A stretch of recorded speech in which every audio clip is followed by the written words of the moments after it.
Alléluia. Amen. Donc, chers frères et sœurs, nous sommes là parce que c'est la nouvelle lune. La nouvelle lune qui marque la fin de ce deuxième mois de Dieu, appelé le mois des Ives. Mais par rapport à tout ce que Dieu est en train de développer avec nous, je crois que nous allons poursuivre les enseignements. Les enseignements surtout sur le fondement de la vie. Pourquoi? Parce que la vie est la base de tout. Alléluia. Amen. Lorsque dans ce monde, quelque chose n'a pas la vie, amen. Amen. La vie est à l'origine de tout.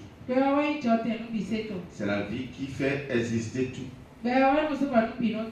Alléluia. Amen. Donc, obligatoirement, nous allons poursuivre les enseignements.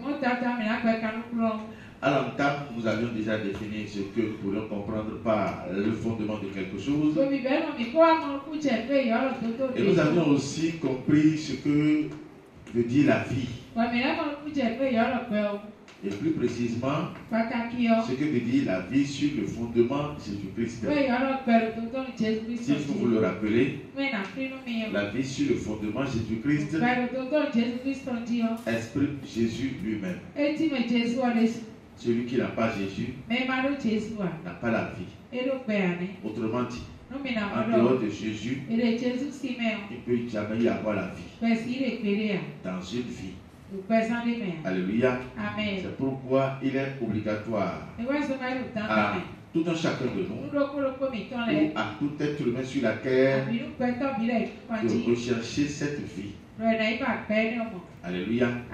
Lui-même l'a dit dans le livre de Jean 14, à partir du verset 6. Lis-le-moi rapidement. Jean 14, verset 6. Jésus lui dit, je suis le chemin, la vérité et la vie. Nul ne vient au Père que par moi. Amen. Amen. Amen. Je suis le chemin, la vérité et la vie. Nul ne vient au Père que par moi. Si entre-temps nous avions défini la vie comme étant Dieu lui-même, parce que à l'entame, c'est ce que nous avions dit. C'est ce qui est vrai. C'est Dieu qui est la vie. Parce que c'est à partir de Dieu que tout ce qui existe aujourd'hui nous entoure. Dieu est à l'origine de tout. Dieu est la parole. Au commencement était la parole. La parole était avec Dieu. Et la parole était Dieu. Elle était au commencement avec Dieu. Tout ce qui a été fait par la parole et pour la parole. En la parole était la vie. Et la vie était la lumière des hommes. C'est ce que nous avions lu à l'entame. Autrement dit, au commencement c'était Dieu lui-même qui est la vie. Mais si ici dans le livre de Jean 14, à partir du verset 6, si Jésus, que le monde qualifie de prophète, que le monde qualifie d'être humain, si Jésus ici de sa propre bouche nous dit qu'il est la vie, cela voudra dire qu'il est Dieu lui-même qui est venu vers nous, ne serait-ce que pour nous sauver. Amen. Alors nous continuons en disant quoi? Comment faire pour avoir la vie et la vie en abondance? Je crois que les séances passées nous ont amené à identifier la foi au travers de laquelle nous pourrions avoir la vie. À l'heure d'aujourd'hui, personne ne peut se lever et se donner la vie lui-même. Alléluia. Parce que le livre de Romains 3, verset 23 dit, lis-moi ça. Romains 3, verset 23. Oui. Car tous ont péché, sont privés de la gloire de Dieu. Car tous ont péché et sont privés de la gloire de Dieu. Alléluia. Amen. Si tous ont péché et sont privés de la gloire de Dieu, la gloire de Dieu c'est la vie. C'est Dieu lui-même. Alléluia. Autrement dit, l'humanité entière a quitté Dieu, a abandonné Dieu, est rentré dans l'idolâtrie et avait perdu la vie. Donc si tous avaient péché et avaient été privés de la gloire de Dieu, alléluia, ça veut dire que sans Jésus aujourd'hui, en qui Dieu nous a donné encore la rédemption, pour que nous ayons encore cette vie. Amen. En dehors de lui, je crois que la vie ne serait plus possible à aucun niveau. Avoir le souffle de vie dans les poumons, en se déplaçant, en allant et en venant, ne signifie pas qu'on a la vie. La vie est autre chose. C'est une entité. C'est Dieu lui-même. Et lorsqu'il est en vous, amen, il vous permet maintenant de vivre. Alléluia. Le souffle de vie ne suffit seulement pas la vie. Il ne désigne même pas la vie. Donc aujourd'hui, nous allons comprendre comment vivre sur le fondement Jésus-Christ. La fois passée, je vous avais dit que une fois sur le fondement, obligatoirement, nous avons des recommandations à suivre. Alléluia. Parce que nous étions autre chose. Quand on était dans le monde, nous étions sans instruction. Nous étions sans enseignement. Nous étions sans conducteur. Nous étions sans boussole. Alléluia. On se comportait comme on le voulait. Mais lorsque Dieu nous permet de venir sur son fondement, qui est différent du fondement du monde, parce que vous devez le savoir, à côté du fondement de Dieu, aujourd'hui nous avons le fondement du monde. Le fondement du monde qui est Janus. Amen. C'est sur ce fondement que vous allez voir toutes les religions greffées. Alléluia. Amen. Parce que tout à l'heure nous allons en parler beaucoup. Amen. Mais avant ceci, nous allons parler de ce qui nous concerne. Nous avons un fondement qui nous donne des recommandations. Et la première recommandation pour avoir la vie et la vie en abondance, c'est de ne jamais rentrer dans l'idolâtrie. Alléluia. Amen. De ne jamais donner adoration à autre chose. L'enfant de Dieu qui est amené sur le fondement de Dieu par la grâce de Dieu doit seulement écouter Dieu. Et parlant de l'idolâtrie, nous savons ce que Dieu nous dit. Dieu veut seulement nous parler de son adoration. Parce qu'il est jaloux de son adoration. L'enfant de Dieu ne doit jamais donner adoration à autre chose. L'enfant de Dieu ne doit jamais croire en autre chose. L'enfant de Dieu ne doit jamais donner la foi en d'autres choses. L'enfant de Dieu ne doit jamais même croire en ses propres potentialités. Si tu es un enfant de Dieu, tu ne dois même pas croire en tes propres forces, en tes propres compétences. Alléluia.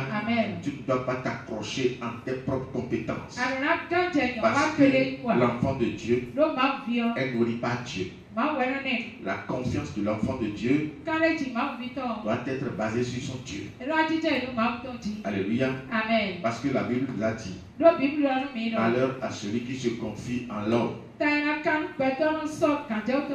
en tant qu'enfant de Dieu, nous ne devons même pas nous confier à nous-mêmes. Mais notre confiance, c'est notre Dieu. Tout ce dont nous aurons besoin, tout sera focalisé sur notre Dieu. Alléluia. Donc parlant de l'idolâtrie, il y a beaucoup de choses que nous allons comprendre. devons savoir que l'adoration doit être donnée à Dieu et à Dieu seul. Alléluia. Amen. Nous prosterner devant Dieu. Nous rabaisser devant Dieu. Écouter Dieu. Se soumettre à Dieu. Alléluia. Amen. Ne fait que la volonté de Dieu. L'enfant de Dieu ne fait que la volonté de Dieu. Devant Dieu, l'enfant de Dieu n'a pas de volonté. Alléluia. Amen. C'est pourquoi tout ce que nous allons poser dans ce monde comme acte, alléluia, Amen, devrait normalement nous revenir de ce que Dieu nous a appris.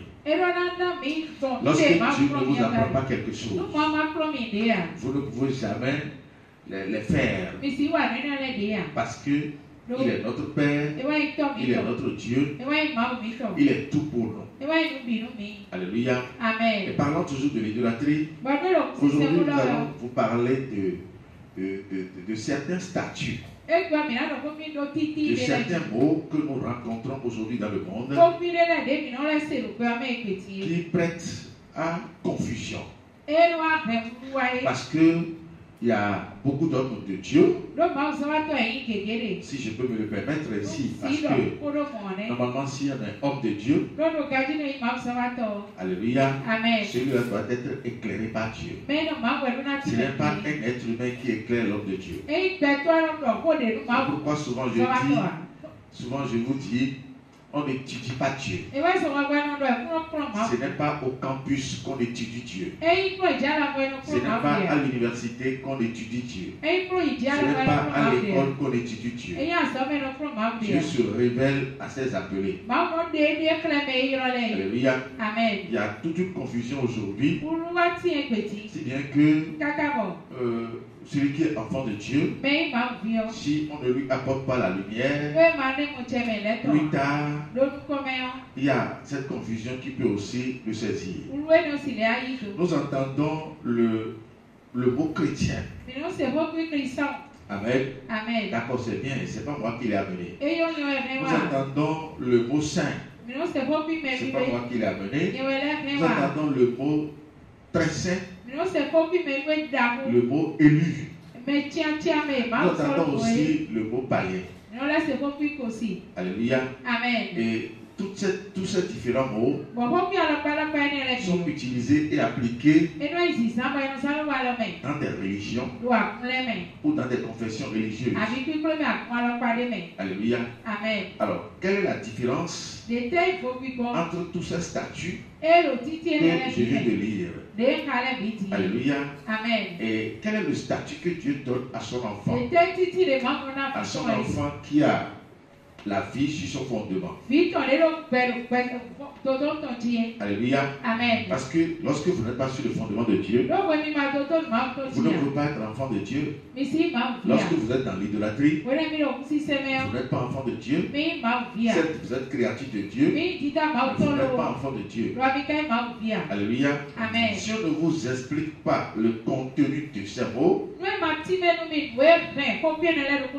alléluia, Amen. Cela pourra vous gêner demain. Parce que si sur le plan spirituel, vous ne connaissez pas le statut que vous incarnez, sur le plan spirituel, vous ne savez pas qui vous êtes, alléluia, l'ennemi pourra encore vous tenter un jour. Il a dit aux enfants de Séba, je sais qui est Paul, je connais qui est Jésus, mais vous êtes qui? Donc nous devons savoir qui nous sommes. Qui nous sommes en Dieu. Alléluia. Amen. Alors, je veux partir du nom chrétien ou du statut chrétien. Quand on parle du chrétien, généralement je dis, alléluia, Amen, que je ne suis pas chrétien. Moi qui vous parle, je ne suis pas chrétien et je ne serai jamais chrétien. Alléluia. Amen. Et toi qui me suis, qui m'écoutes, qui croit en cette parole, en cette parole de vie, bien sûr, tu ne seras jamais aussi chrétien. Amen. Amen. Pourquoi? Je m'explique. Parce que beaucoup aujourd'hui sur la toile, ne connaissant pas ce que nous sommes en train d'expliquer. Nous ne connaissons pas la révélation que Dieu nous a donnée. On traite de francs-maçons parce que c'est les francs-maçons qui disent qu'ils sont saints. Mais le franc-maçon ne peut jamais dire qu'il est saint. Le franc-maçon ne peut jamais dire qu'il est saint. Alléluia. Et quand bien même le franc-maçon dit qu'il est saint, il ne sera jamais un vrai saint. Alléluia. Amen. Parce que la sainteté, c'est à partir d'une base. C'est à partir de Jésus-Christ. C'est à partir de Dieu. Parce que c'est Dieu qui est saint, très saint.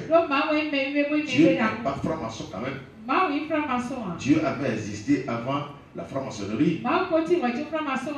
Amen. Donc je veux partir d'abord du statut que la religion a donné à toute la terre. Je veux partir du mot chrétien. Alors, quand on parle de chrétien, alléluia, c'est un mouvement qui est né à Rome,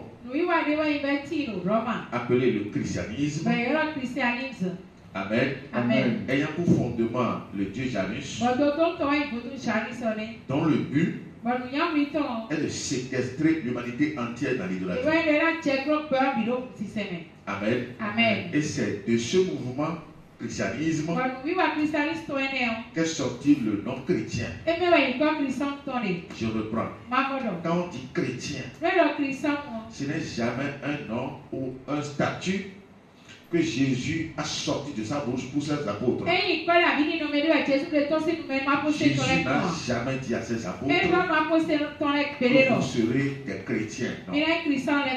Jésus n'a jamais sorti ce mot de sa bouche. Les apôtres aussi n'ont jamais sorti ce mot de leur bouche. Donc c'est un mot auquel vous allez faire attention. Si vous ne le faites pas, attention et attention.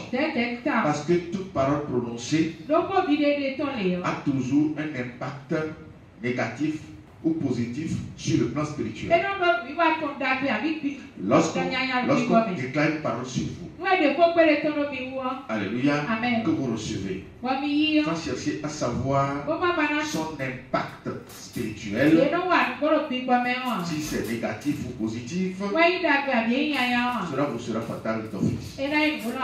Alléluia. Donc le nom chrétien ou le statut chrétien n'a jamais été donné par Jésus-Christ. Alléluia.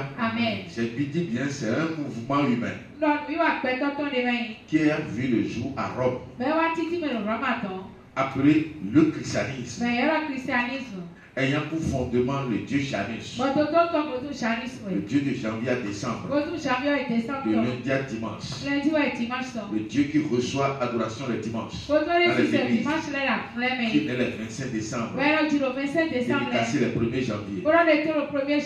Alléluia. Donc ce mouvement a pour fondement ce Dieu, ce démon,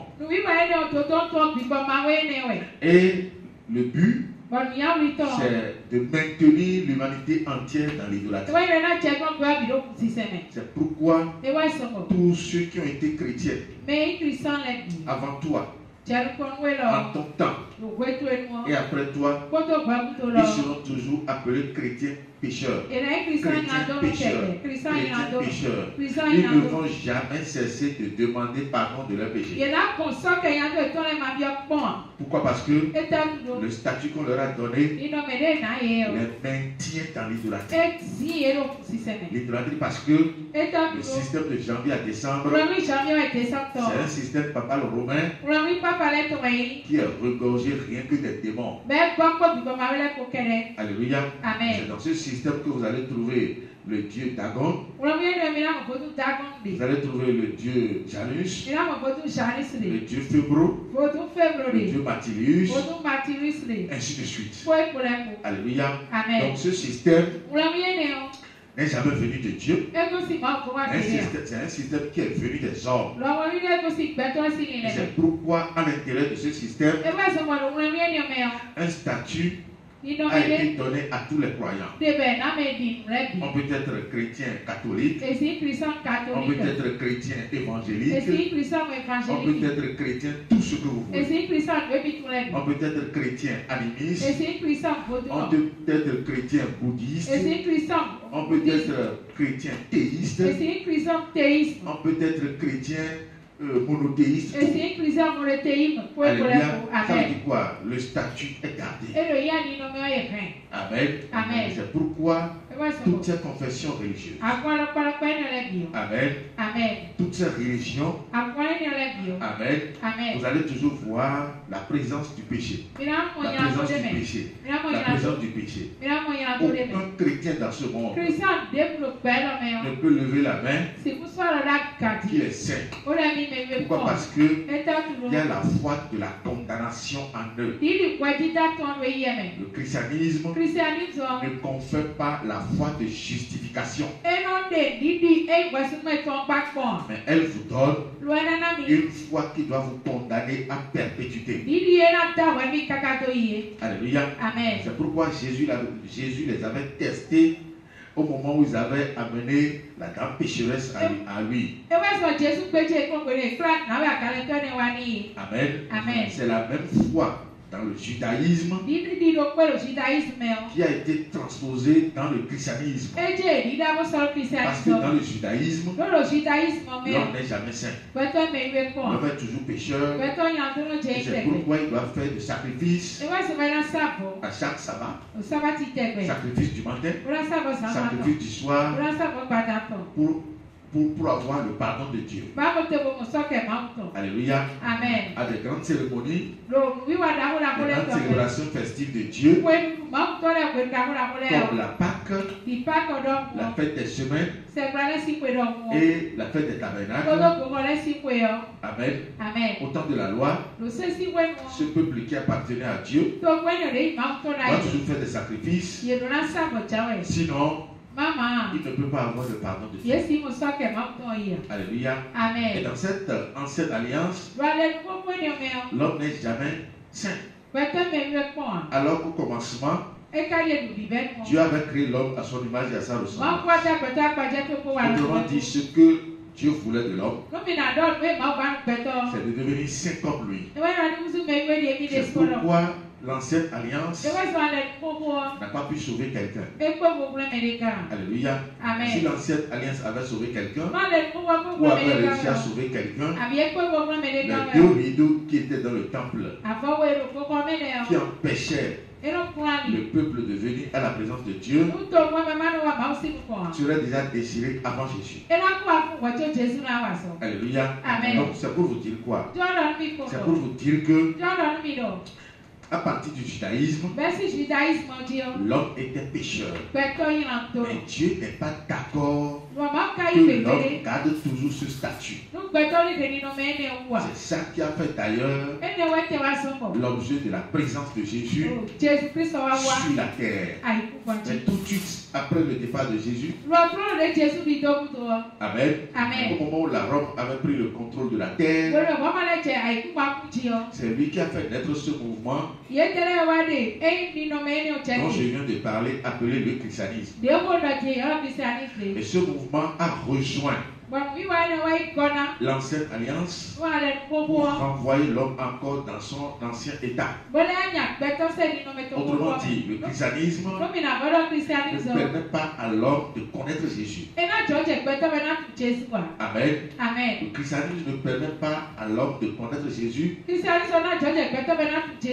oblige l'homme à ériger les statuts, oblige l'homme à ériger les saints, oblige l'homme à avoir des statuts, à avoir des images, à faire ce que Dieu a interdit. Alléluia. Amen. Le christianisme a obligé l'homme à revenir totalement encore en arrière. C'est pourquoi souvent je vous dis, je ne suis pas chrétien et je ne serai jamais chrétien. Sinon, montrez-moi un seul chrétien dans le monde qui a la foi justificative. Vous n'en trouverez jamais.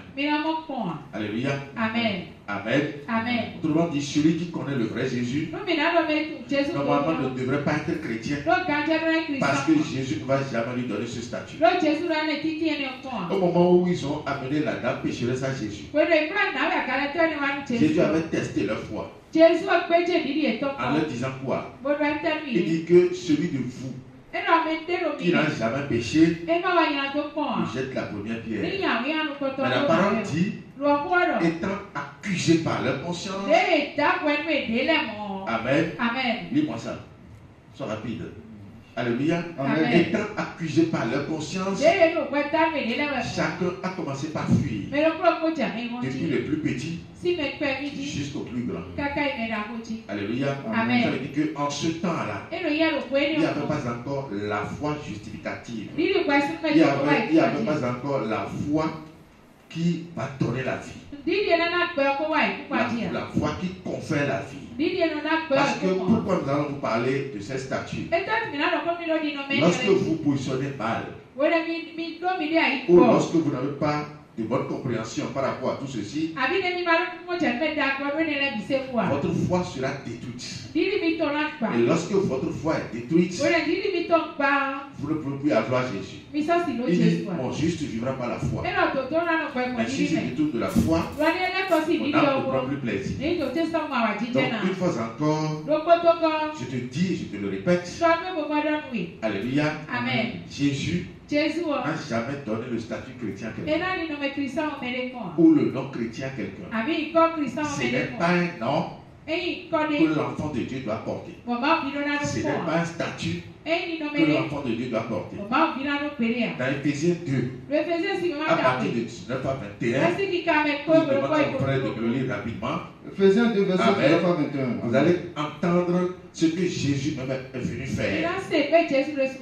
Alléluia. Amen. Vas-y.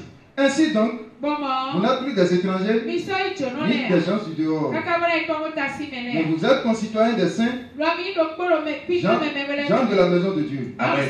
On dit ainsi donc, vous n'êtes plus des étrangers. Les étrangers ici, c'est ceux qui n'appartiennent pas à la maison de Dieu. Ceux qui sont en dehors du royaume. Alléluia. Amen. On dit ainsi donc, vous n'êtes plus des étrangers, ni des gens du dehors. Donc vous êtes qui alors? Vous êtes concitoyens de saints. Vas-y. Vous êtes concitoyens des saints, oui. Gens de la maison de Dieu. Les gens de la maison de Dieu, on les appelle concitoyens des saints. Vous êtes concitoyens des saints.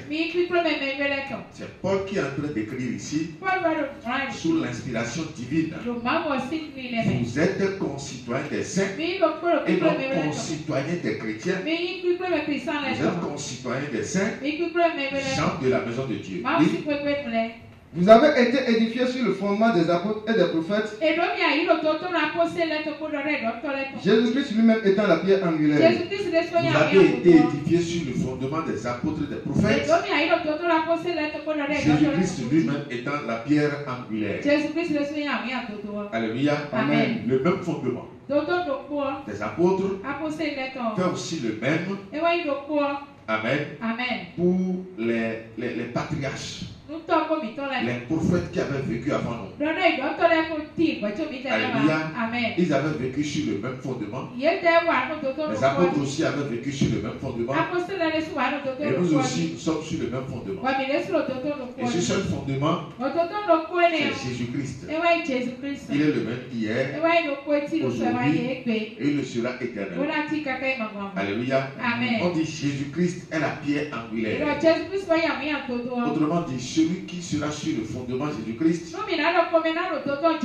que ce soit au temps de la loi, que ce soit au temps de Jésus, que ce soit en notre temps, alléluia, doit avoir un seul statut. Et au temps de la loi, bien sûr, Dieu a demandé à ce que son peuple soit saint. Dieu n'a jamais dit à ce que son peuple soit chrétien. Alléluia. Amen. Dans le livre de... lis-moi ça rapidement. Lévitique 19, verset 1 à 2. L'Éternel parla à Moïse et dit: Parle à toute l'assemblée d'Israël, des enfants d'Israël, et tu leur diras. Lévitique 19, à partir du verset 1er dit, l'Éternel parla à Moïse et dit, parle à tous les enfants d'Israël et tu leur diras. Oui, vas-y. Soyez saints, car je suis saint, moi l'Éternel votre Dieu. Il dit soyez saints. Alors que Jésus n'était pas encore venu en ce temps. Alléluia. Amen. La loi régnait d'autorité. La loi était en vigueur. Mais Dieu recherchait déjà quoi? La sainteté pour son peuple. Soyez saints. Pourquoi le peuple de Dieu doit porter ce statut? Parce que Dieu lui-même est saint. Il dit soyez saints pour moi. Parce que moi aussi je suis saint. Il n'a jamais dit chrétien. Parce que tout à l'heure je vais te poser la question. Je vais dire d'où est quitté ou d'où est venu ce nom. Alléluia. Amen. Parce que si nous ne faisons pas attention à des choses comme ça. Alléluia. Amen. Ces choses viendront et détruisent. Oui, vas-y. Lévitique 20, verset 26. Oui. Vous serez pour moi, vous serez saints pour moi, car je suis saint, moi l'Éternel. Alléluia. Amen. Il y a une raison bien fondée.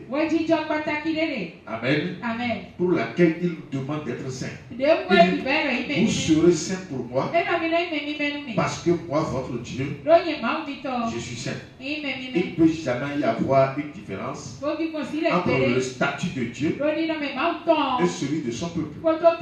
Si Dieu est saint, et que son peuple est pécheur, que son peuple est païen, ça veut dire qu'il y a déjà mal d'ordre. Il ne peut y avoir une communication parfaite. Parce qu'avant qu'il y ait une communication parfaite, il faut que la conformité soit rétablie. C'est pourquoi, dès le départ, il avait créé l'homme comme lui-même. Il avait créé l'homme à son image et à sa ressemblance. Alléluia. Amen. Vous serez saints pour moi. C'est ce que Dieu a réclamé dès le départ. Dans Matthieu 5, 48, nous allons voir ce que Jésus lui-même va sortir de sa bouche. Comment il était dans le sacerdoce sur cette terre. Matthieu 5, 48. Oui. Soyez donc parfaits, comme votre Père Céleste est parfait. Soyez donc parfaits, comme votre Père Céleste aussi est parfait. Alléluia. Amen. Alors, pose la question sur quel côté. Le non-chrétien a quitté où? Amen. Amen. Pose encore la question. Le non-chrétien a quitté où? Il dit soyez parfaits comme moi, votre Père, je suis parfait. Alléluia. Amen. Quand on dit quelqu'un est parfait, ça veut dire qu'il a atteint la perfection. Alléluia. Amen. Il n'y a rien en lui qui est reprochable. Il a atteint la perfection. Donc Dieu dit qu'il nous demande d'atteindre aussi la perfection. Donc soyez parfaits comme votre Père Céleste aussi est parfait. Alléluia.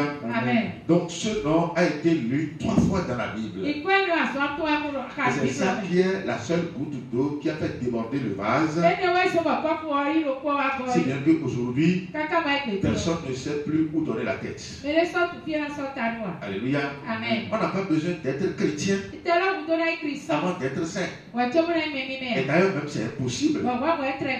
Alléluia. Amen. C'est impossible. Parce que vous ne pouvez pas passer par le christianisme et atteindre la perfection.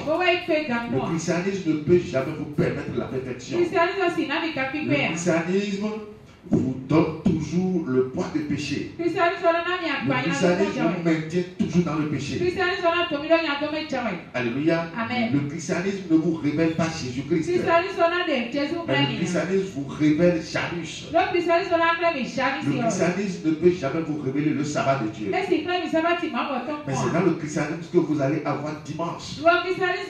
Dimanche qui est l'antéchrist, qui est l'opposé de Dieu. Alléluia. Amen. Et c'est ça ce que la Rome nous a amené. Jésus ne nous a pas amené l'adoration de dimanche. Jésus nous a montré l'adoration de sabbat. Alléluia. Amen. Parce que dans le livre de Luc 4, verset 16, au moment où il a voulu démarrer sa mission, il est entré dans la synagogue le jour du sabbat. Et c'est en ce jour-là, il a commencé par lire les textes.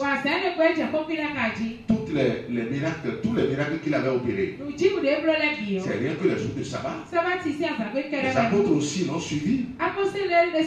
Et ils ont mis leur pas dans ses pas. Alléluia. Amen. Luc 4, 16, lis-le-moi rapidement. Oui. Il se rendit à Nazareth, où il avait été élevé, et selon sa coutume, il entra dans la synagogue le jour du sabbat. Alléluia. Amen. Il entra dans la synagogue le jour du sabbat. Nous sommes en quel jour aujourd'hui? Nous sommes en quel jour? Nous sommes au sabbat. Oui ou non? Nous ne sommes pas mardi. Nous sommes tous d'accord. Alléluia. Ça veut dire que si nous avons pour référence notre Seigneur Jésus et que par grâce il nous amène à faire exactement comme lui, autrement dit, nous ne pourrions que porter le statut qu'il va nous donner. Et qu'est-ce qu'il a dit dans le livre de Matthieu 5,48? Il dit, soyez parfaits comme votre Père Céleste aussi est parfait. Il ne nous a jamais dit soyez chrétiens. Amen. Il est entré dans la synagogue le jour du sabbat. Et il a commencé par faire la lecture. Alléluia. Et tout ce qu'il a lu en ce jour-là, tout a été accompli. Alléluia. Amen. Ces apôtres aussi, en leur temps, dans le livre des Actes des Apôtres, entraient dans le synagogue les jours du sabbat. Parce qu'ils ont vu leur maître agir les jours du sabbat. Et ils ont copié la leçon. Ils ont appris la leçon. Quand vous voulez suivre quelqu'un, amen, vous devez faire exactement comme ce qu'il est en train de faire. C'est pourquoi, toi qui m'écoutes aujourd'hui, soit tu suis le Seigneur Jésus, et nous allons mettre nos pas dans ses pas, soit si c'est le Dieu Janus, en tout cas moi je ne vais jamais le suivre. Parce que celui qui suit le Dieu Janus, tout droit va tomber dans dimanche et il sera toujours pécheur à cause de son statut chrétien. Alléluia. Amen. Oui, vas-y. Acte 13 à partir du verset 15. Verset 14. De Perge, ils poursuivirent leur route et arrivèrent à Antioche de Pisidie. Étant entrés dans la synagogue le jour du sabbat, il s'assit. Amen. C'est les apôtres ici. Ils ont quitté Perge et ils sont venus à Pisidie. Et ils sont entrés dans la synagogue quel jour? Le jour du sabbat. Alléluia. Qui leur avait enseigné le sabbat? C'est leur Seigneur. Parce que sans Jésus, ils n'allaient jamais connaître le sabbat. Ils ont vu Jésus entrer dans la synagogue le jour du sabbat. Lire les tests les jours du sabbat. Donc eux aussi, ils ont appris la leçon. Ils sont entrés dans la synagogue le jour du sabbat. Verset 27. Oui. Car les habitants de Jérusalem et leurs chefs ont méconnu Jésus. Et en le condamnant, ils ont accompli les paroles des prophètes qui se lisent chaque sabbat. Lorsque quelqu'un méconnaît Jésus, amen, il va toujours confondre les choses. Amen. Lorsque quelqu'un perd la visibilité sur Jésus, il va toujours mal faire. Amen. Ici on dit, les paroles des prophètes sont lues chaque sabbat. Ça veut dire que si on vient au sabbat aujourd'hui, le rendez-vous suivant, c'est encore le sabbat suivant. Et c'est ce que le peuple va réclamer. Parce qu'après ce sabbat, le peuple a demandé à ce qu'on revienne encore sur les mêmes enseignements le sabbat suivant. Alléluia. Amen. Et là, c'est dans le livre des Actes des Apôtres. Vas-y. Acte 13, 42 et 44. Lorsqu'il sortit, on les pria de parler le sabbat suivant sur les mêmes choses. Le sabbat suivant, presque toute la ville se rassembla pour entendre la parole de Dieu. Amen. Le sabbat suivant, presque toute la ville. Alléluia. Amen. Et pourquoi le sabbat est très important pour le peuple de Dieu? Amen. Amen. Le sabbat est un repos. C'est un temps de grâce, un jour d'alliance entre Dieu et son peuple. Et c'est quoi cette alliance? En ce jour de sabbat, le peuple se prosterne devant son Dieu pour lui donner gloire et adoration. Alléluia. Amen. Et Dieu, à son tour, déverse les bénédictions sur lui.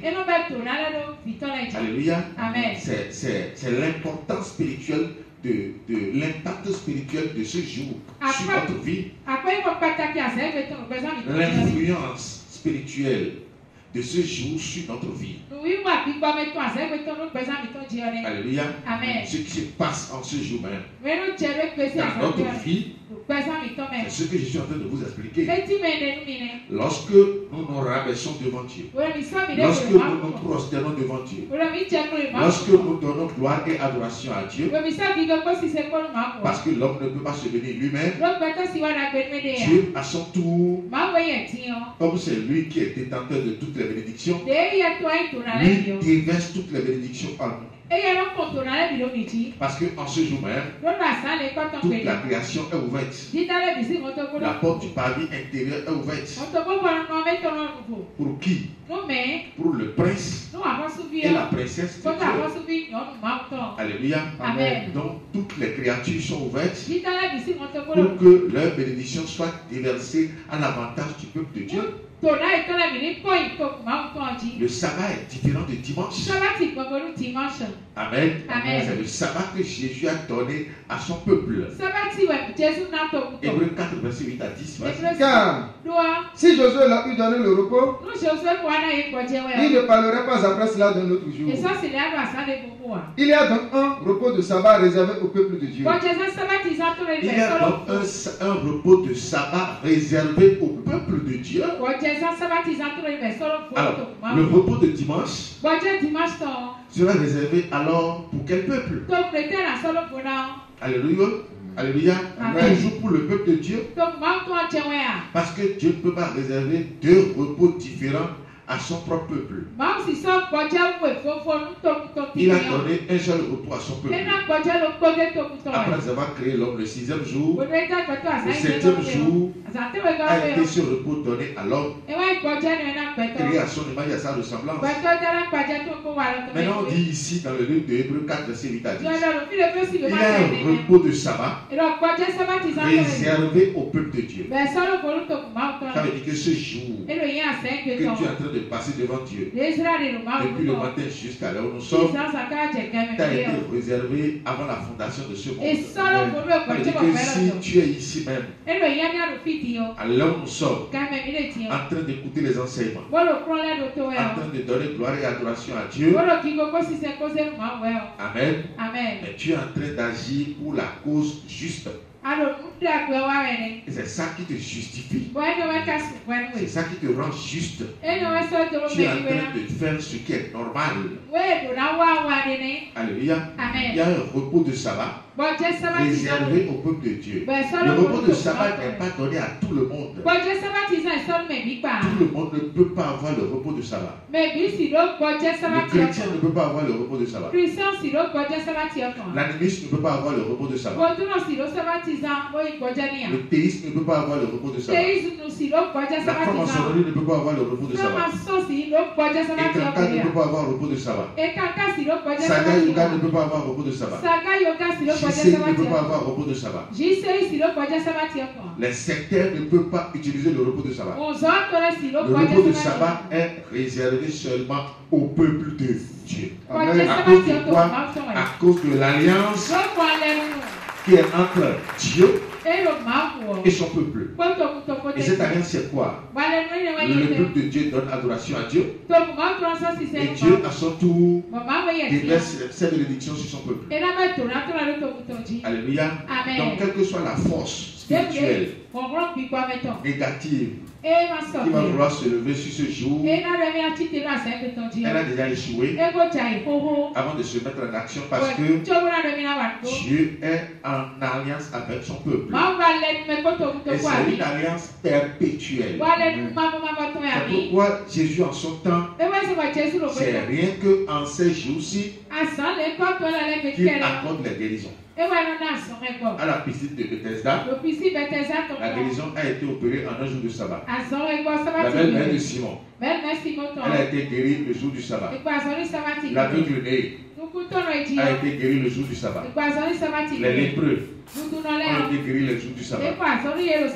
L'homme qui a la main sèche a été guéri le jour du sabbat. Alléluia. Et c'est ça qui a été même l'occasion de sa condamnation, parce que les pharisiens, ne connaissant pas ce que veut dire le sabbat, amen, ils ont décidé de le juger. Et prendre la parole leur a dit: je suis le maître du sabbat. Ça veut dire quoi? C'est à moi de vous enseigner le sabbat.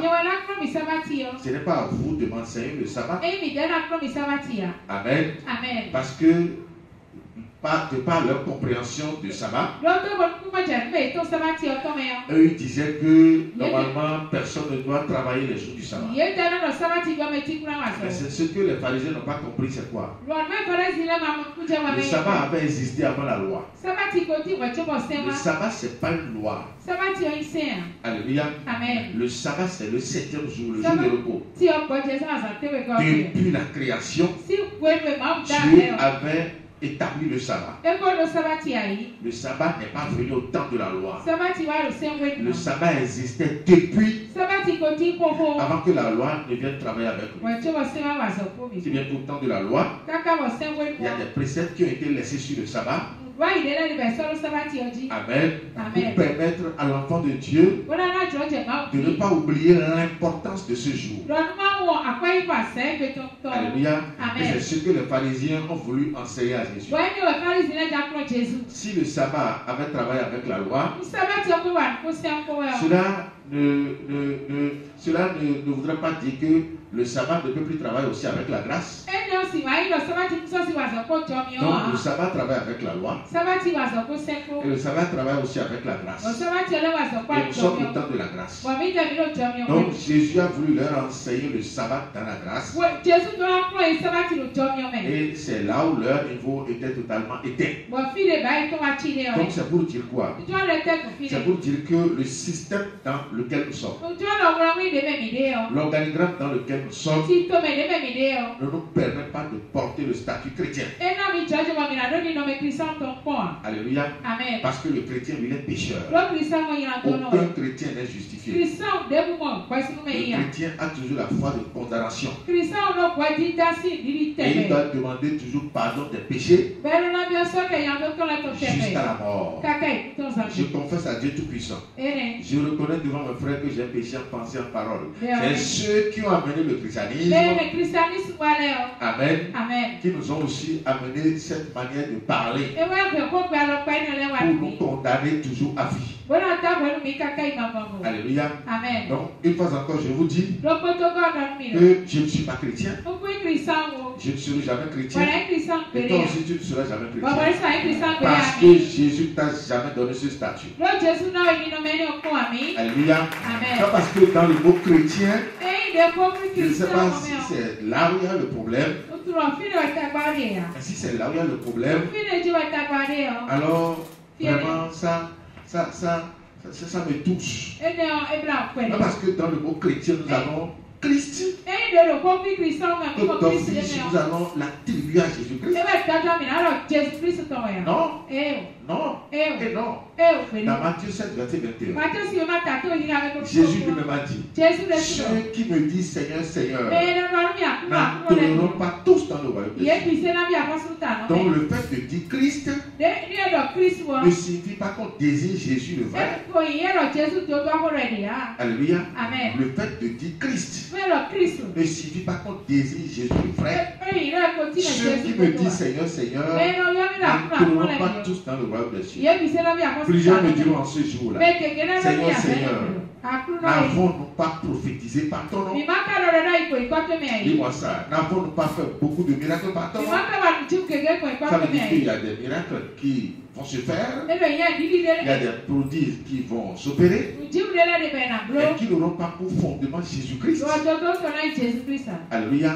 Donc le tout ne suit pas seulement de dire Christ, Christ, non? Moi, je ne sais pas ce qui gêne les pasteurs, ou les prophètes, ou les soi-disant hommes de Dieu. Amen. Je ne sais pas là où il y a leur problème. Si c'est à ce niveau qu'ils ont des problèmes, alors il va falloir qu'ils reviennent en arrière pour venir comprendre ce que nous disons. Alléluia. C'est parce qu'on a Christ dedans. Mais Satan aussi s'appelle le Christ. Alléluia. Amen. Sinon, comment comprendre qu'il a réussi jusqu'à s'asseoir dans le temple de Dieu en se proclamant lui-même Dieu? Amen. Il est venu s'asseoir dans le temple de Dieu en se proclamant lui-même Dieu. Lis-moi ça d'abord, Matthieu 7, 21. Oui. Matthieu 7, verset 21. Oui. Ceux qui me disent Seigneur, Seigneur, n'entreront pas tous dans le royaume des cieux.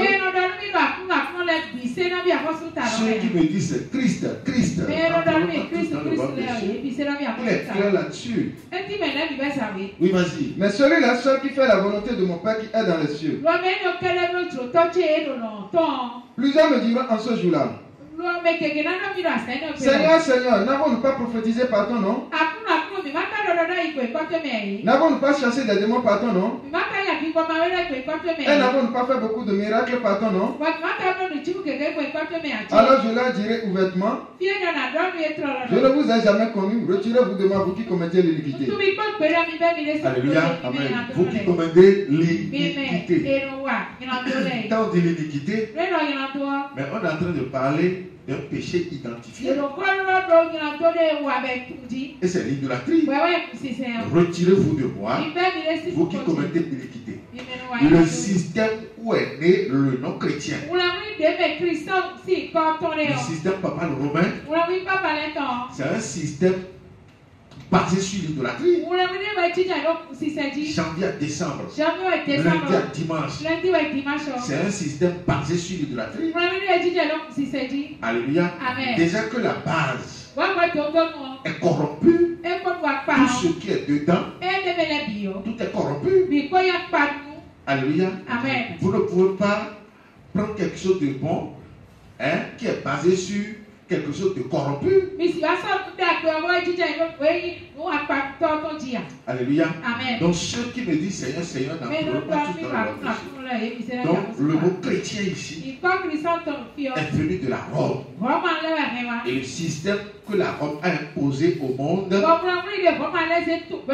c'est un système qui est regorgé de démons.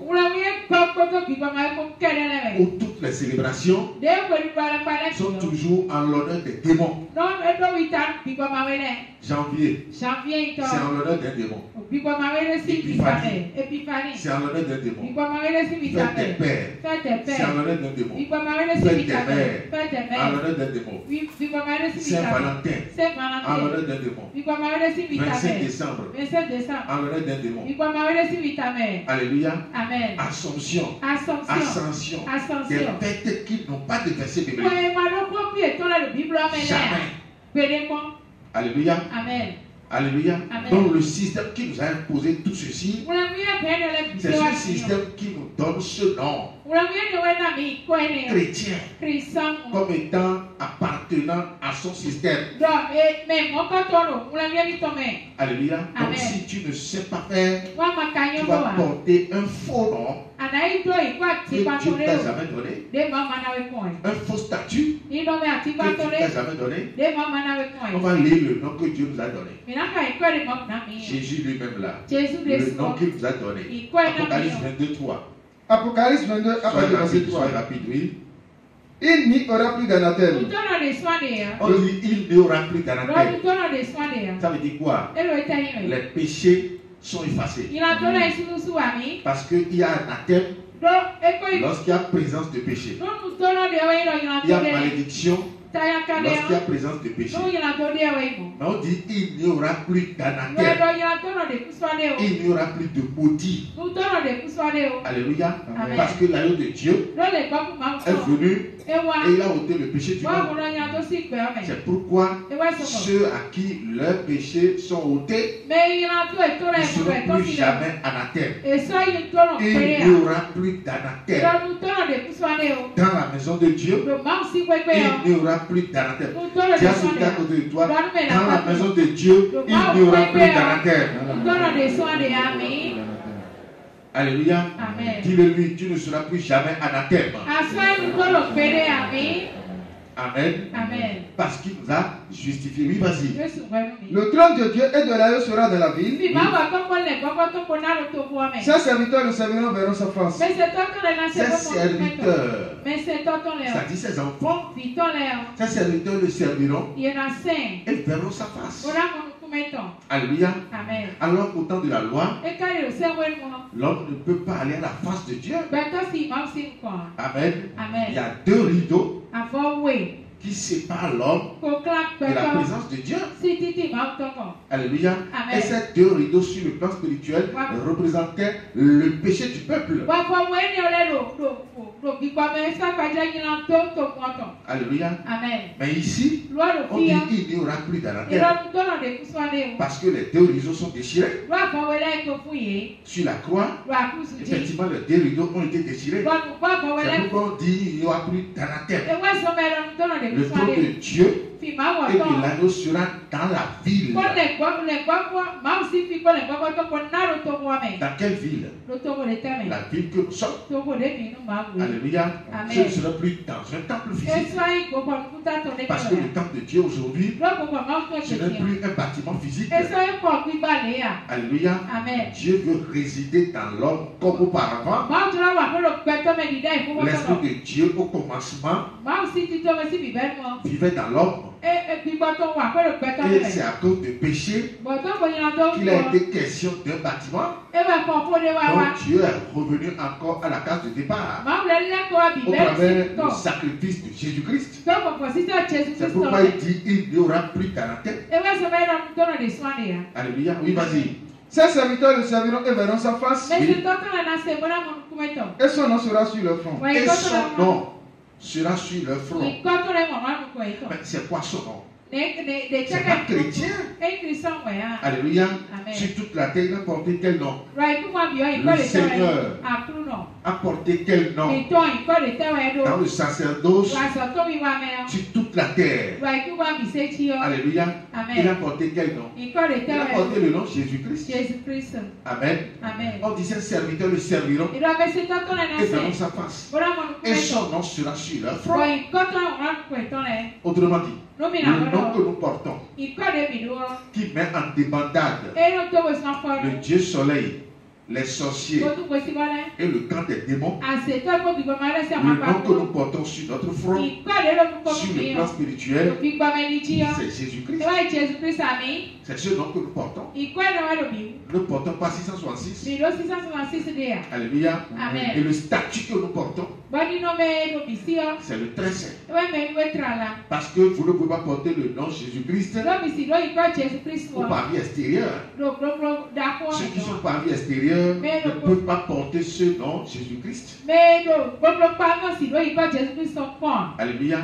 C'est dans le parvis intérieur, plus précisément au lieu très saint. C'est là où on porte le nom. Alléluia. Ça veut dire que nous savons d'où nous sommes. Et où nous vivons. Et quel nom nous portons. C'est pourquoi nous ne pourrions jamais porter le nom d'un étranger. Porter aussi le statut d'un étranger. Jamais. Alléluia.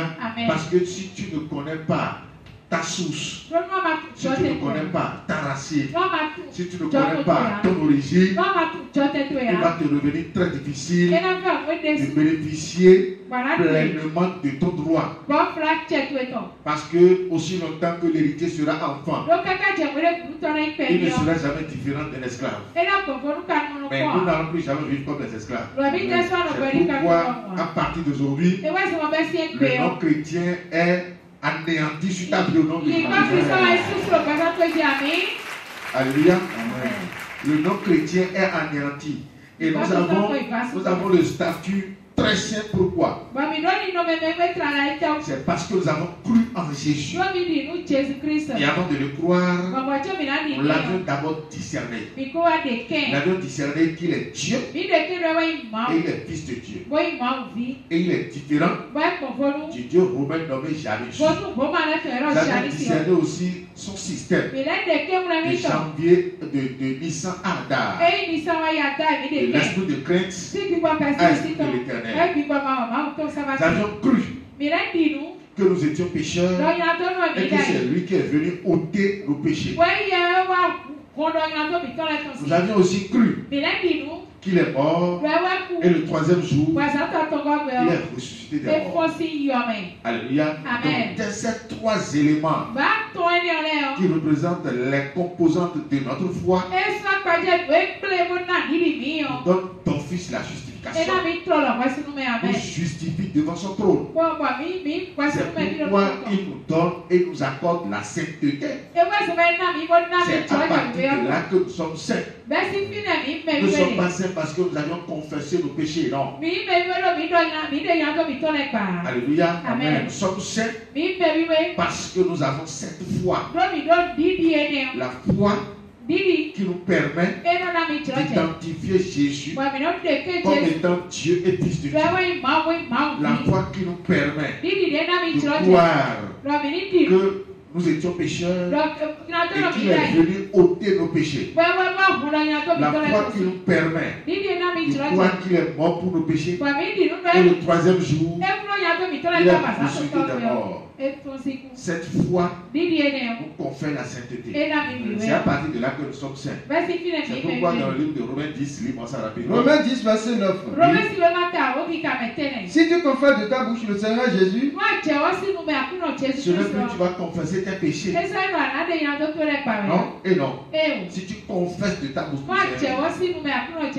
Amen. Amen. Parce que celui qui a cette foi dont je vous parle, Jésus-Christ est son Dieu, est son Seigneur. Alléluia. Amen. C'est pourquoi il doit porter son nom. Oui, vas-y. Si tu confesses de ta bouche le Seigneur Jésus, oui. Et si tu crois dans ton cœur que Dieu l'a ressuscité des morts, tu seras sauvé. Car c'est en croyant du cœur qu'on parvient à la justice, et c'est en confessant de la bouche qu'on parvient au salut selon ce que dit l'Écriture. Quiconque croit en lui ne sera point confus. Quiconque croit en lui ne sera point confus. C'est à partir de là que nous sommes saints. Alléluia.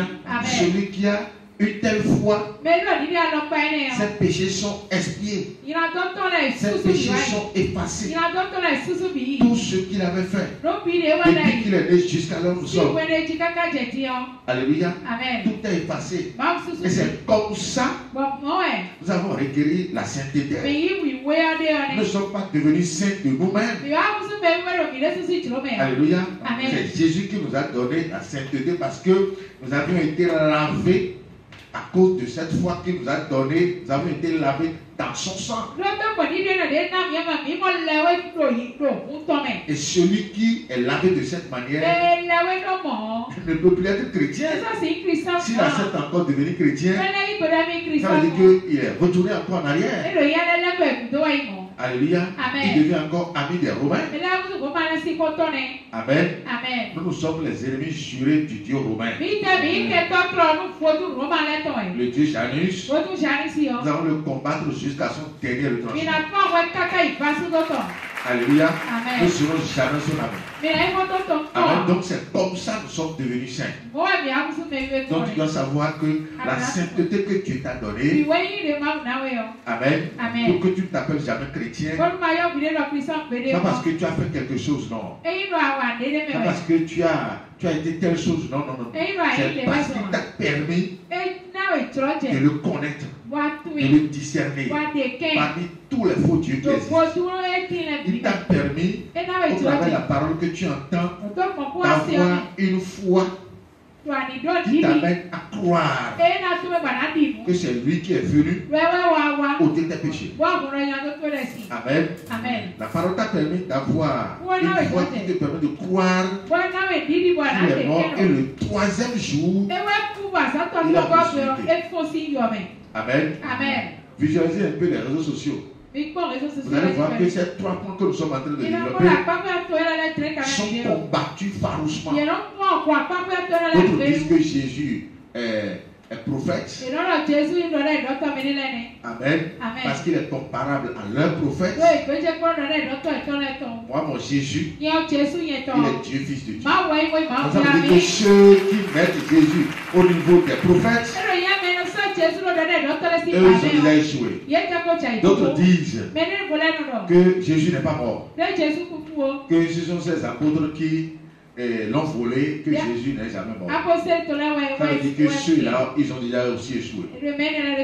D'autres disent que ce n'est pas le troisième jour il est ressuscité. Ça veut dire que les éléments de compréhension qui vont permettre la vie à l'homme, tout est aujourd'hui en cafouillage. Donc si Dieu te, à l'heure où nous sommes, au moment où la confusion règne, jusqu'à cette dimension, si Dieu te permet à toi d'avoir la clairvoyance sur la parole, tu dois savoir que vraiment sa grâce est sur ta vie. Alléluia. Amen. Parce que si Dieu ne permet pas quelqu'un, la personne ne peut jamais croire ce que nous sommes en train de dire. C'est Dieu qui permet la foi. L'homme lui-même ne peut jamais avoir la foi. Parce que la foi vient de ce qu'on entend. Et ce qu'on entend vient de la parole de Dieu. L'homme lui-même ne peut pas se décarcasser pour avoir la foi. Donc si c'est Dieu qui t'a accordé la foi qui va te rendre juste, tu dois savoir que les sorciers qui te poussaient avant, aujourd'hui ont échoué devant toi. C'est pourquoi nous n'avons jamais peur. Parce que nous savons que devant la foi que nous déployons, nous ne pourrons jamais avoir de résistants. Personne ne peut résister devant nous. Alléluia. Parce que notre foi dépasse la puissance de ce monde. Il a dit à Josué, il ne tiendra devant toi tant que tu vivras. Alléluia. Donc chers frères, chères sœurs, c'est à partir de là que tu es saint. Alléluia. Tu n'es pas saint parce que tu ne fais pas telle chose, parce que tu ne fais pas telle chose, parce que tu ne mens pas, parce que toi tu ne voles pas, qui ne vole pas, qui ne ment pas. Amen. Tout le monde ment, tout le monde vole. Si nous retirons Jésus-Christ de notre vie, nous sommes pécheurs à 100%. Mais le jour où nous le mettons dans notre vie, par rapport à la foi que je suis en train de vous expliquer, nous devenons saints. Qui me suit vraiment là? Alléluia. Alors, lorsque tu deviens saint, Amen. Tu dois savoir maintenant que tu n'as rien fait. On t'a rendu juste. Tu n'as rien fait et on t'a donné quelque chose de gratuit. C'est pourquoi il a dit Venez à moi, vous tous qui êtes chargés, fatigués, et je vous donnerai de repos. Amen. Il nous a accordé le repos. Il nous a déchargé. Il a enlevé les fardeaux de nos vies. Les fardeaux qui pesaient sur nos vies. Les fléaux qui pesaient sur nos vies. Alléluia. Amen. Donc, après nous avoir justifiés, vous devez savoir qui doit nous envoyer en mission. Et la mission, c'est quoi? C'est de multiplier l'Esprit de Dieu qu'il a semé en nous dans notre vie. En le faisant, nous devenons très saints. Alléluia. Parce que nous serons une source intarissable de vie. Et c'est tout. Amen. Quand vous venez à ce niveau, vous êtes élus. Parce que le très saint, c'est lui qui est élu. Celui qui est très saint ne meurt plus jamais. L'élu de Dieu ne meurt jamais. Alléluia.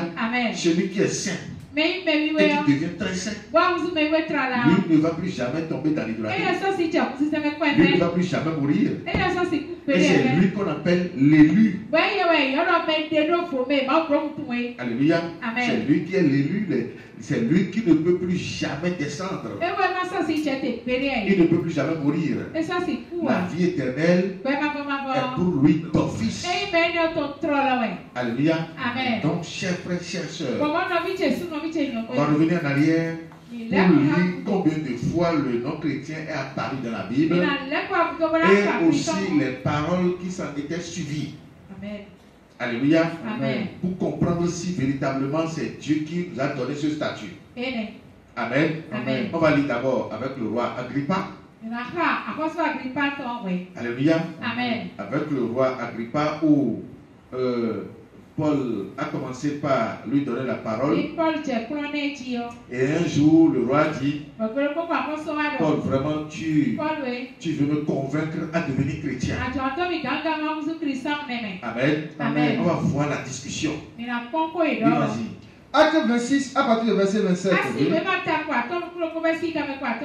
Crois-tu au prophète roi Agrippa? Je sais que tu y crois. Et Agrippa dit à Paul, tu vas bientôt me persuader de devenir chrétien.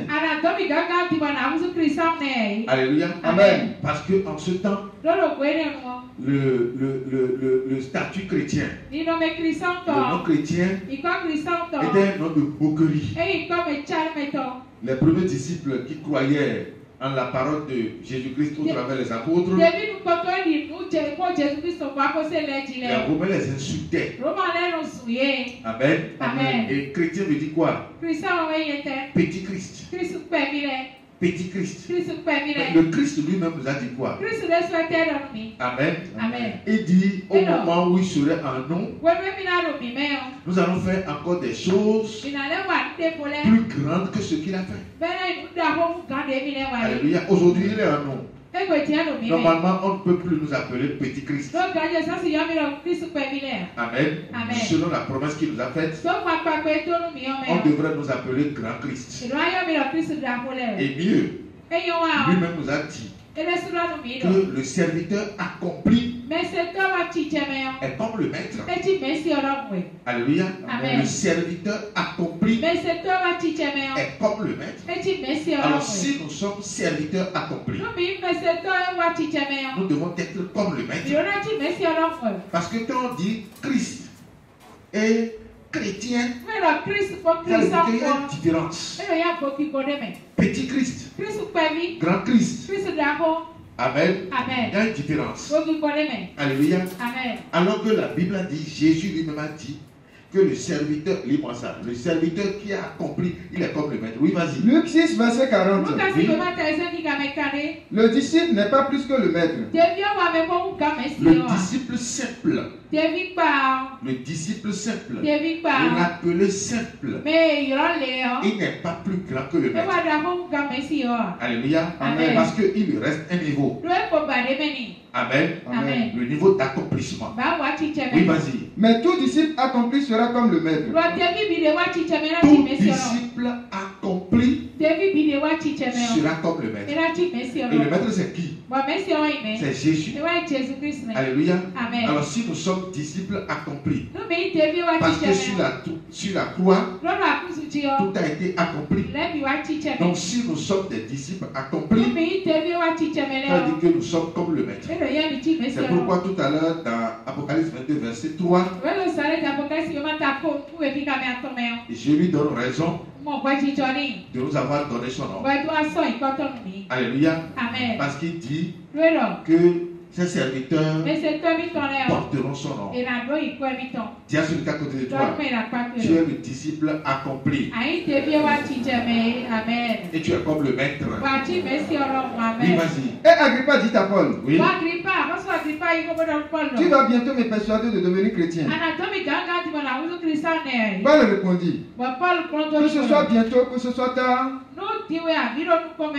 plaise à Dieu que non seulement toi, mais encore tous ceux qui m'écoutent aujourd'hui, vous devenez tel que je suis, à l'exception de ces liens. Amen. Il me semble que c'est pas bien vu. On reprend la lecture. Il dit à l'exception de ces liens. Amen. Amen. C'est Paul qui est en train de parler de Jésus à Agrippa. Et Agrippa prenant la parole a dit, bientôt tu vas me persuader à devenir chrétien. A dit, il a donné le nom de Bogueli. Et Paul prenant la parole a dit, que ce soit maintenant ou tard. Amen. Amen. On la lecture, oui. Paul répondit, oui. Que ce soit bientôt ou tard, plaise à Dieu que non seulement toi, mais encore tous ceux qui m'écoutent aujourd'hui, vous devenez tel que je suis. Vous devenez tel que je suis. Ça veut dire que dans un premier temps, il rejette le statut chrétien. Alléluia. Vous devenez tel que je suis. Qui me suit vraiment là? Vous devenez tel que je suis. Et il poursuit en disant, oui, à l'exception de ces liens. À l'exception de ces liens. Vous devenez tel que je suis. À l'exception de ces liens. Je ne te dis pas de devenir chrétien. Mais tu vas devenir comme moi. Paul est alors qui? Paul a porté quel statut? Paul est saint. Il est très saint. Alléluia. Amen. Paul est saint. Il est très saint. Qui me suit vraiment là? Paul n'est pas chrétien. Alléluia. Amen. Dans d'autres versets, c'est une autre souffrance. Et Pierre va leur dire, même si vous souffrez à cause de ce nom, que cela ne vous gêne en rien. Parce que la souffrance aussi en Jésus-Christ est aussi obligatoire. Alléluia. Amen. Mais Jésus ne peut pas nous donner son propre nom qui va encore faire souffrir. Donc, chers frères, chers sœurs, si nous disons que nous sommes saints et très saints, Amen. Amen. C'est parce que nous avons notre raison, car notre Dieu, il nous a rendus saints. Jésus nous a lavé de nos péchés. Il est mort. Le troisième jour, il est ressuscité. Et il a enterré nos péchés dans la tombe. Si bien qu'à l'heure où nous sommes, personne d'entre nous n'a encore de péché. Il n'aura jamais de péché.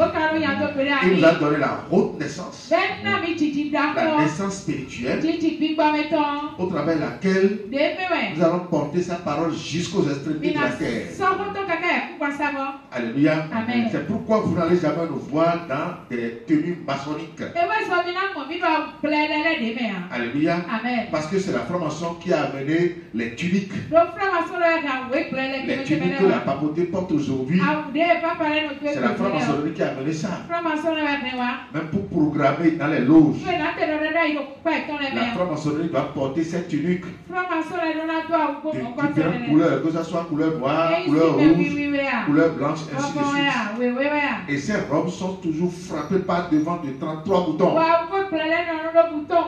33 boutons qui symbolisent les 33 vertèbres de chaque colonne vertébrale dans l'homme.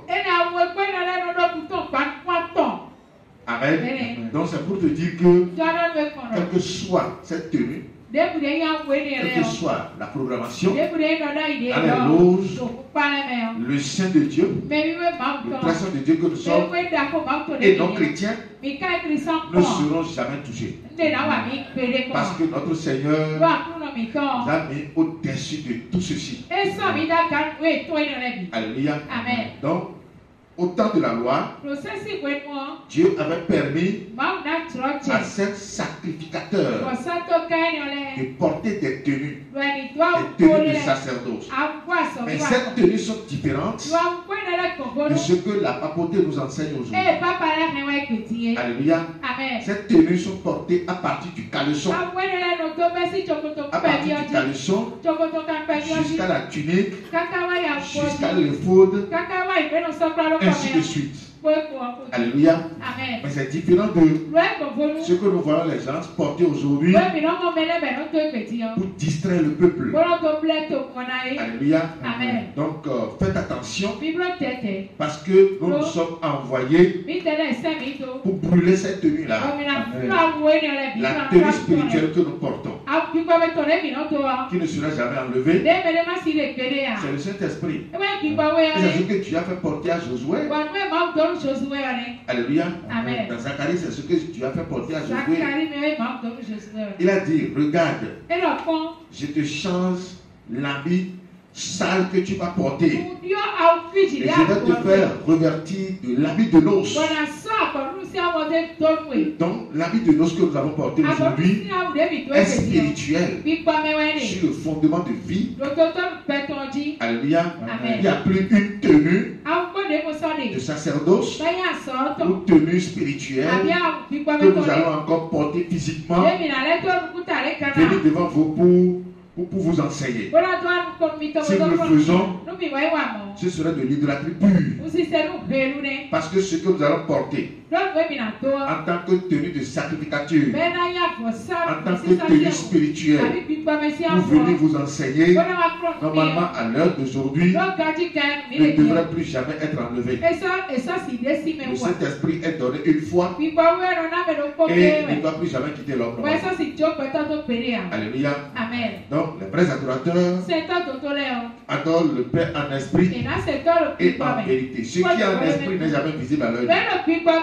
Ça veut dire que ta robe spirituelle aujourd'hui ne sera pas visible. Ma robe spirituelle ne sera pas visible. Sa robe spirituelle ne sera pas visible et ne sera jamais enlevable. Parce que nous allons la porter maintenant jusqu'à dans la vie éternelle. Et c'est ça d'ailleurs qui nous protège. Alléluia. C'est ça qui nous protège.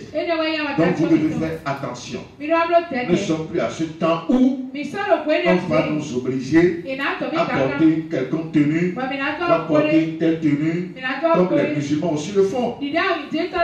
Avant d'aller prier dans leur mosquée, on va se mettre dans des tuniques, monter sur des pentacles. Attention et attention. Ces objets spirituels, amen, ils plongent directement dans l'idolâtrie. Alléluia. Vous devez rester comme vous êtes. Lis-moi ça. Zacharie 3 à partir du verset 1er. Et il me fit voir Josué le souverain sacrificateur debout devant l'ange de l'Éternel et Satan qui se tenait à sa droite pour l'accuser. Lorsque vous avez des souillures en vous, ça attire Satan. On dit Josué le souverain sacrificateur et Satan qui se tenait à sa gauche pour l'accuser. Alléluia. Amen. Pour l'accuser parce que en lui il y a de la souillure.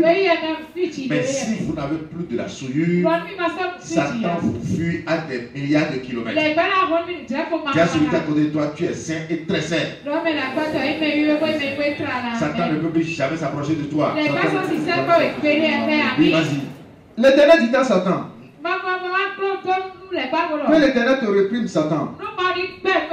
Que l'Éternel te réprime. Lui qui a choisi Jérusalem. N'est-ce pas là un tison arraché du feu? Ah, Jésus était couvert de vêtements sales. Josué était couvert de vêtements sales. Oui. Et il se tenait debout devant l'ange. L'ange prenait la parole, dit à ceux qui étaient devant lui: ôtez-lui les vêtements sales. Ôtez-lui les vêtements sales. Alléluia. Amen. Le vêtement sale, c'est le péché. Tes vêtements sales ont été ôtés depuis. Amen. Jésus, l'agneau de Dieu, est venu pour ôter le péché du monde. Amen. Donc tes vêtements sales ont été ôtés depuis. Oui. Puis il dit à Josué: voilà, je t'enlève ton iniquité et je te revêts d'habits de fête. Amen. Voilà, je t'enlève ton iniquité et je te revêts d'habits de fête. C'est quoi cet habit de fête? Le Saint-Esprit. Amen. C'est pourquoi, portant cet habit, Dieu nous convie toujours à cette célébration de sabbat, qui est un jour de fête pour nous. Alléluia. Amen. Tiens celui qui est à côté de toi. Le sabbat est la fête hebdomadaire que Dieu donne à son peuple. Amen. Vous devez savoir que chaque jour de sabbat, c'est un jour de fête pour nous. Amen. Où nous devons nous mettre en joie. Après avoir adoré bien sûr Dieu le matin, nous devons nous mettre en joie. Nous devons faire de bons mets, de bons repas. Ce n'est pas dimanche que nous allons faire de bons mets. Parce que dimanche c'est une malédiction. Alléluia. Amen. Qui me suit vraiment là? Soyez bénis. Amen.